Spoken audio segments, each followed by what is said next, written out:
Welcome to episode 370 of the 2 Minute Warning. Today I'm looking at the New Orleans Saints and how they can address their quarterback situation for the 2021 NFL season. Of course, assuming Drew Brees is going to go into retirement, they will obviously need someone to be at quarterback, and who do I think they should put as their starter? But before getting to that topic, a question for the video for you NFL fans and Saints fans.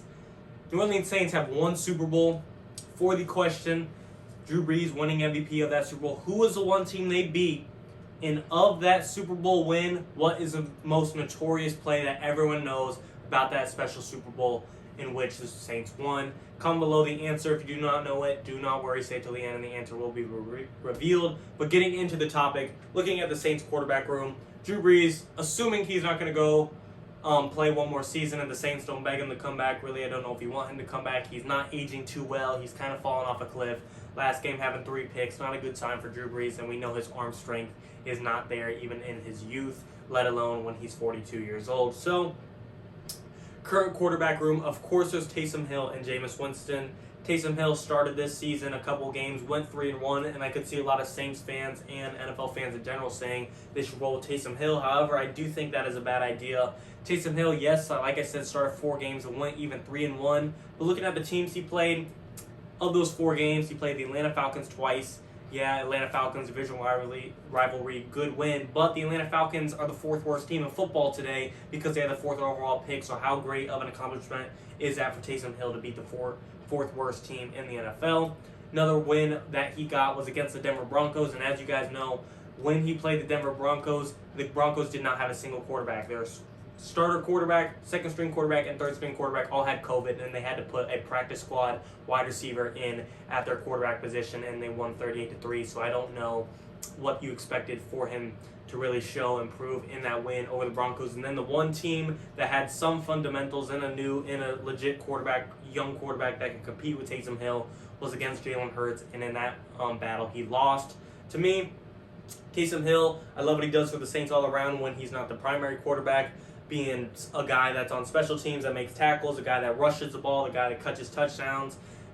I like him as an X factor, but I don't like him as my main factor that I'm relying on to win. Therefore, I don't want Taysom Hill to be my quarterback for the New Orleans Saints. Not a Saints fan, but if I'm in their position, that is not who I want. Looking at possibilities, of course, Deshaun Watson is on the table, of course, just because it's Deshaun Watson, but the Saints are already $100 million over the cap space. They're going to have to work out so many negotiations, so many cuts, so many trades this offseason. It's not going to be easy, and they're not going to be able to afford Deshaun Watson. Of course, if somehow, some way they can make it work and you could get Deshaun Watson on your team, go for it. Not going to argue against it. Top 5 quarterback, welcome him 100%. But the odds of that happening are just not. I just don't see that happening whatsoever. You're $100 million over the cap. You don't have a whole lot of draft picks, just a normal draft. Your picks 1 through 7, and I just don't see them having a whole lot they can offer for Deshaun Watson. Of course, they can offer Michael Thomas or Alvin Kamara, Marshawn Lattimore, but I just don't see it working out. Dak Prescott, another option. Don't have to trade for him, but as well will probably cost you anywhere from $30 to $40 million, and you just don't have the money for that. Carson Wentz, another option you could trade for. Don't want to really give up your little draft capital, and again, another big cap hit, not as much as Dak or Deshaun Watson, but still going to cost you $20-30 million. I don't know the exact number of Carson Wentz, but I know he's not the cheapest quarterback as of right now for sure. So those are probably your 3 biggest names to look at that you could trade for or pick up a free agency between Deshaun Watson, Dak Prescott, and Carson Wentz. But to me, the answer's in your quarterback room, and it's with Jameis Winston.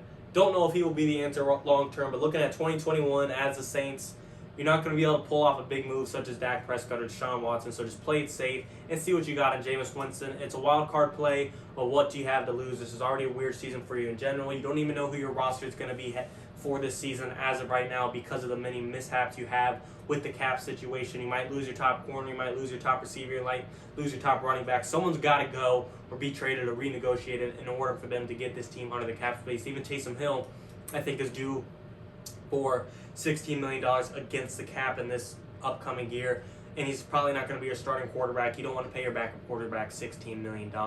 I don't care what he does for the Saints. He's not worth it at $16 million, in my opinion. You got to talk with him. And to me, Jameis Winston, being a small cost, $5-10 million, whatever it is, he's a great wild card play. See what you got. In Tampa Bay, Jameis Winston, yes, had weapons with Mike Evans, Chris Godwin, O.J. Howard, Cameron Brate. But the Saints is a whole different scenery. He had hothead Bruce Arians, and his past coaches weren't great either, and Dirk Cotter. So I'm not trying to give Jameis Winston a break there, because he did have talent in the Buccaneers and the Tampa Bay, because you saw when he put in a good quarterback such as Tom Brady in Tampa Bay, they go on to win a Super Bowl. So obviously I'm not trying to candy coat it too bad. Jameis did do awful, throwing 30-something interceptions in 2019. There is some knock to him, of course, but I do think he can be a changed man. He got eye surgery. That could be a plus. He's in a new system with Sean Payton. He's not going to be forced to throw the ball down the field. We know Sean Payton had Drew Brees' system, just having 5, 10, 15-yard dumps, not heaving the ball down the field. Maybe it'll transfer over from Drew Brees to Jameis Winston. And, of course, being behind Drew Brees and being behind Taysom Hill, you learn a lot when you're behind a Hall of Fame quarterback who has a Super Bowl MVP under his belt. Drew Brees, one of the most respected quarterbacks of all time. If I'm Jameis Winston, I'm talking to the Saints, and I'm asking just for one more shot, a second chance in his NFL career to be proven a starter and see what he can do. Looking at what he's up against, really, yes, Tampa Bay is probably not going to let the Saints win the division again this upcoming year, but he has games he can win. I think they could take on the Panthers. I think they could take on the Falcons. They play the AFC East. I don't think they could take up the Bills, but they could pull one off against the Dolphins, the Jets, the Patriots.